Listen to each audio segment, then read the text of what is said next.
Welcome back to Folk in the Front Room. So today we've got a special guest. We have Brian Madigan.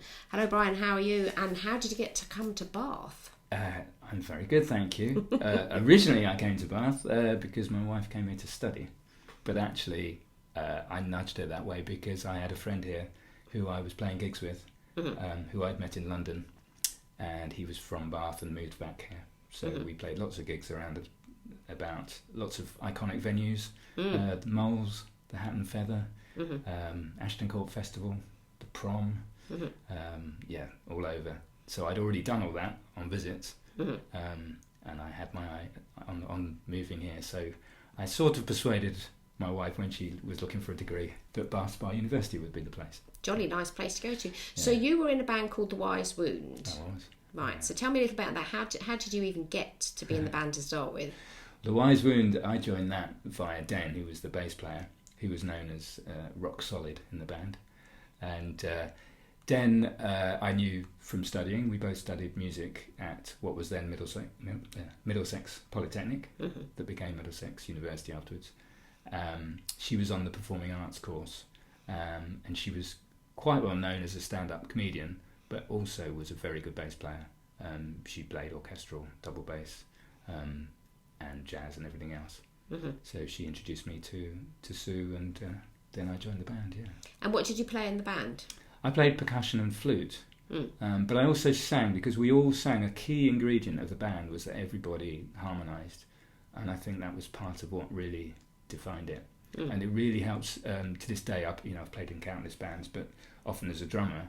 But if you're singing as well, if everybody's singing, it just ups the energy. And it can also encourage the audience to get involved as well. Yes, because that's a group sound then. Yeah. Okay. It's like a communal activity. And The Wise Wound was way more than a band. It was a healing ground as far as Sue was concerned. She'd been through a lot of difficulty in her early life. So had Maz, our cellist. Den had her own issues. I thought I was the sane one, but on deeper inspection, turns out, we all have our stuff, don't we? So it was almost like a family. That bands can get like that. Yeah, but that one more than ever. And I would say, I have played in many, many bands, but creatively, that was the most creatively freeing and, simultaneously freeing and demanding, really. And we used to blow people's minds. We used to go into pubs in North London with our instruments and just say, can we play? And we'd say to the landlord, if you like it, give us a drink. If you don't, we'll get lost. And we always had gigs. So, yeah. And you played at Glastonbury. We played. Sue introduced me to the whole festival scene, for which I'm eternally grateful. Glastonbury for me has become an annual pilgrimage, and I've been lucky enough to perform there most years since that first time in 1993. And it was Wise Wound playing. They busked for their supper in what was then the Wise Crone Cafe in the field of Avalon in 1992, just before I joined them, so I missed that one. But the following year, as a direct consequence, they put a little stage in there, and then that cafe grew into the Avalon Cafe, which became quite a big stage over time. So, yeah. And would you say that you're an acoustic musician? Would you say that's where you lie, or would you want to play an electric guitar? I mean, because you're quite multi-talented musically, there's more than one instrument that you play. Where would you say you are on the spectrum of music as it comes in? I'm sort of musical chameleon, or tart, some people like to say. But maybe I shouldn't use that word, but and I don't know about multi-talented. I think I'm probably a jack of all trades. I just love music, and I love making music. So I've fallen into quite a lot of acoustic music, and I think as a songwriter it appeals because for me the words are key. And I grew up listening to storytellers like Johnny Cash, and later on people like Leonard Cohen. So yeah, for me it's really important, and normally as part of my performance there's a lot of storytelling involved as well in between the songs, because I like to allow the audience in and let them know what the references I'm making throughout the songs are. Otherwise I'm just another bloke moaning. Well, I don't think you're moaning. I mean, No. you've done songs about. There's a line in one song that you don't want to have a mortgage or something. Is it called Middle Class? There's one Middle about Class Blues, that's yeah. right. Yeah. So I played that one time. Well, I've played it a few times at Glastonbury. One time backstage, and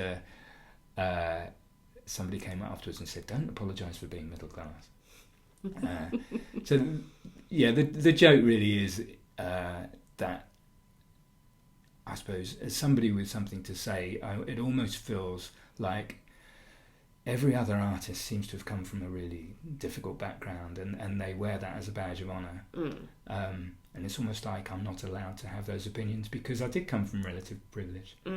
But really, all of us in this country have relative privilege compared to absolutely to most of the planet. Yeah.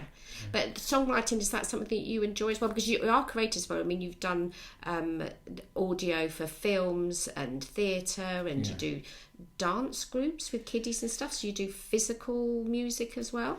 Yeah. So as a student, I fell into accompanying dance classes. So I was physically there playing percussion and sometimes improvising on piano and flute.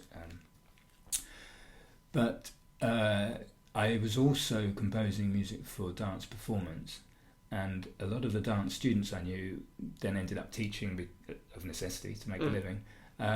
And I discovered that the music I sort of naturally write tends to lend itself to that. So I set up a business back in the 90s, providing music for dance teaching, and it's grown into a whole set of resources. So it's still just me running it, but I have a team of dancers who write the plans for me. But yeah, and I suppose through doing that, then people asked me if I could do music for films and theatre. For a little while I had an agent, and I was writing for sort of fairly mainstream advertising, which is sort of selling your soul to the devil, really. But you have to pay the rent. Yeah. But that's long in the past now. And do you still take your guitar anywhere, go to acoustic clubs? Does that still happen now? I mean, thank you very much for coming here today. But do you know, I don't tend to. I think I'm pulled in a lot of different directions because I play drums and percussion and flute and even keyboards now in a lot of other people's projects. And it's really only been in the last few years where I've given any kind of prominence to my own work. I've just come back from a tour, so I'm touring by bicycle with my dear friend Rob Whale, who plays fiddle and ukulele bass and sings harmonies. And what were you doing with that? So I have a travel guitar that I can take on my bike, and I use the case as a stomp. So I chuck a microphone in there and stomp on that, which works nicely with the ukulele bass. And we were touring by bicycle from venue to venue. We started from here. I went down to Shindig Festival. Rob couldn't do that, but together we played Bath Fringe. That was a more sort of theatrical show. And then we did gigs right across Wales, out to Pembrokeshire, where we played an amazing event. There's a place called Trahale Farm where they put on crazy events, and we did a fundraiser for people in Palestine. Which some people might, question, but I don't see it as political. It was, it was helping people in dire need, is the way I say it. And we shared the night with Undercover Hippie, who is amazing. Him and his band, they are incredible. And I recommend you look those up if you don't know them. So, yeah. And so when you're writing a song yourself, what comes first? The tune, the lyrics? Generally the lyrics, yeah. And it took me till I was about 40 before I had enough songs to gig, because I tend to write one or two a year. I've discovered actually more recently that I can write songs to order, but they've always just appeared to me. So I've had things that I couldn't ignore and found, I've got to get that written down, and then it became a song. And quite often I might have an idea on a guitar that was already there, and the two things come together. And then when you're writing your lyrics and your words and stuff, is it pencil on paper or on a computer, or how do you do it? Yeah, no, I love scribbling on anything that's available. And it usually is scribbling, because I think editing is a really important part of the process. I know quite a few poets, and I think if you listen to mainstream songwriting, a lot of it's quite sloppy and you can hear a lack of editing, whereas if you read good poetry, you can tell that there's been a lot of work gone into it and whittling away and bringing it down to what's really important. So I try to do that, try to make sure there's consistency and, that there's a through line that the listener can follow, there's a narrative thread, but also there aren't repetitions, either in individual words or too many repeated rhymes, things like that. So it starts as a very sort of fast splurge, but then it's drilling down. It's the 1% inspiration, 99% perspiration. Absolutely, yeah, lots of that, yeah. So you're quite a writer then? I do, yeah. I love writing prose as well, actually. So I've just written a blog about my tour, which can be found at thinkofasong.com, which is my production company. There you go. So yeah, I do enjoy writing. Yeah. Well, thank you very much for coming here today. And is there any messages for anybody that you want to shout out to? I really do want to say thank you to Sue, wherever you are, for introducing me to so many wonderful experiences, and in particular the whole festival scene. And a shout out for Den, who introduced me to that band, who also runs amazing acoustic sessions in North London.